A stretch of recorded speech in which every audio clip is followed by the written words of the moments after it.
We're at the Prospect SV event, and we're in an electric bus, and what an appropriate place to find our old friend, Gil Friend. Gil, you've been doing some new things. Why don't you tell us a little bit about what you're up to? We'll have a conversation about this event. Sure. Well, last time we talked, I was Chief Sustainability for City of Palo Alto. I did that for 5 years and wrapped up late last year. I'm now back in the saddle at Natural Logic strategy firm that works with companies to help them take sustainability deeper, further, faster, and more profitably. In my spare time, I'm building a new company called Critical Path Capital, which is an investment firm, a family of funds that we're building to help deploy capital to advance the sustainability revolution. So will that kind of help on your strategy part as far as these companies have some ideas, but now with the funds you'll be able to kind of help implement them in some ways? Well, most of the companies that we're advising now are big and don't need our money. They've got it coming from other places, but there are enormous gaps in the market that we think we can fill.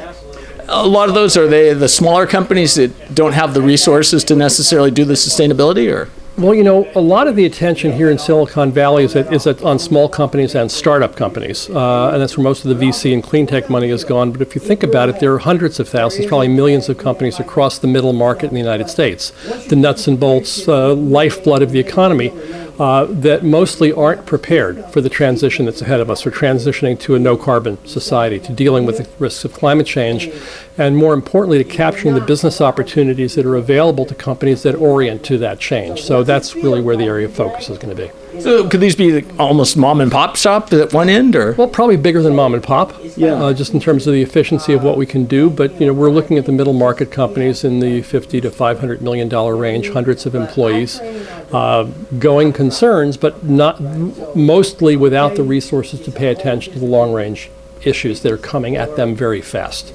I imagine, too, given your role at Palo Alto and the sustainability and in helping with companies with congestion and demand, traffic demand type programs, is that part of it, too?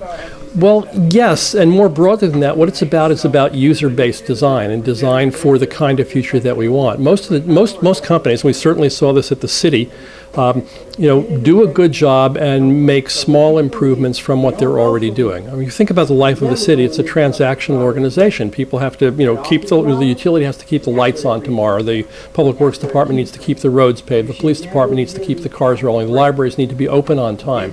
That's a hard job in itself. Thinking about what's going to happen in 4 years or 8 years or 10 years is usually not in the portfolio. And most of the time, when cities plan, they look at what the past trends have been and say, let's extrapolate from the past trends. But we know that the future is not looking at all like the past. The changes are coming at us very, very quickly.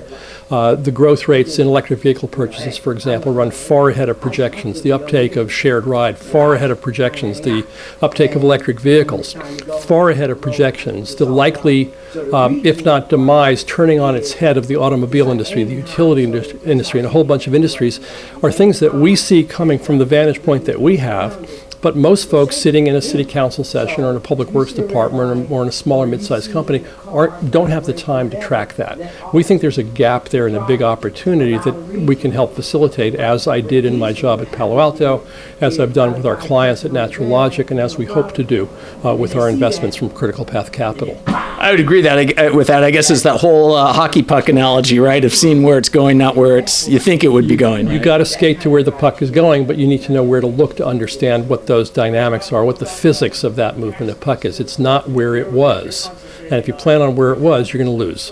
And it seems to me that gets into planning. One thing that it was kind of touched upon in the SOV, the single occupancy vehicle thing, was the congestion and what you can do for the vehicles. But it seems like a big part of it is the whole land use becomes a big part of that. Transportation and land use and housing are part of the same issue. And one of the challenges that most public agencies have is that they deal in silos. Those are different departments. When you have city council meetings, you have to have an agenda, and you can talk about what's on the agenda. So I remember one council meeting where we were talking about housing, and someone raised the question of access to transportation being a critical variable in our housing policy. Do you put the housing near transportation?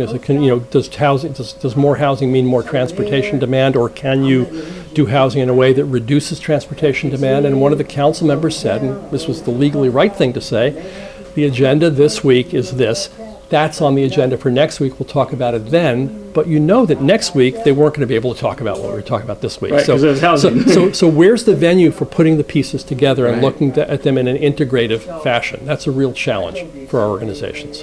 Yeah, and we heard, some of the other challenges when you get to the public realm, just things like you have to deal with union issues and so forth. If you want to provide an incentive, how do you do it fairly, right? Well, you have to deal with what everybody cares about. You have to take everybody into account, but the challenge is you have to get past what people's positions and postures are to what really matters to them.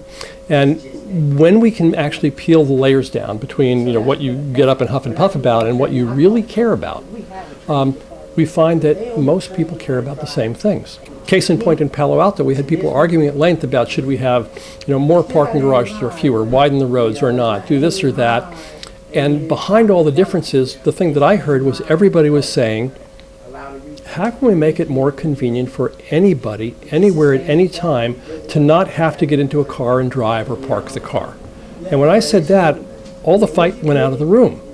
And people said, yeah, that's right. That's what we all want. Right. That becomes the starting point. And that became our design brief for the years of mobility work we did there. How do we answer that question? Because, your needs for transportation are different than mine, different than a single mom, different than a restaurant worker with 2 jobs, different than an elderly, golfer, different than a soccer coach. There's no one plan fits all solution. We need the flexibility that now with dynamic, shared, autonomous, electrified, highly responsive transportation, where I can pick up my phone and get the vehicle that I need for the need that I have right then, gives us a lot more flexibility. So that's what I think we're trying to move toward.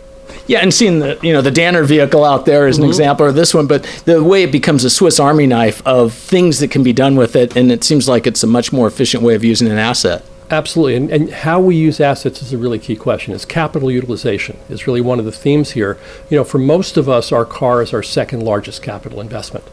And for most of us, the car sits idle 95% of the time. So that's not a good use of capital. Right. I'd rather use my capital in a way that where it's doing more work, generating better results, earning me more return, rather than just sitting there parked in my driveway doing nothing. And it sounds like that's one of the things that you're focusing on is those opportunities of how to do that, right? Better capital utilization, customer-driven design that actually meets what people's real needs are, all done within the constraints of what I like to think of as the 4 billion years of open source research and development that the Earth's living systems have done for us. There's the playbook. We know the basic rules. We know that living systems work on renewable energy, and the water that falls on the landscape, the energy that falls on the landscape. The processes are cyclical, not linear. The waste of one organism is the food of the next. There's no persistent accumulated toxic materials.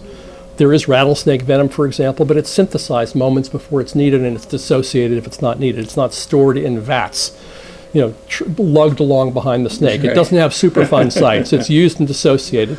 And the hierarchies are relatively flat and direct and concrete. So there's a model for us. Does it work? Is it theoretical? Well, it's worked for 4 billion years. So maybe there's something to learn there. And so with those 3 frameworks brought to the work that we do in human society, we can do enormous breakthroughs in the coming decades. And we have to. Excellent. Well, I look forward to continuing the conversation. Always Gil. a pleasure. Yeah, thank you so much.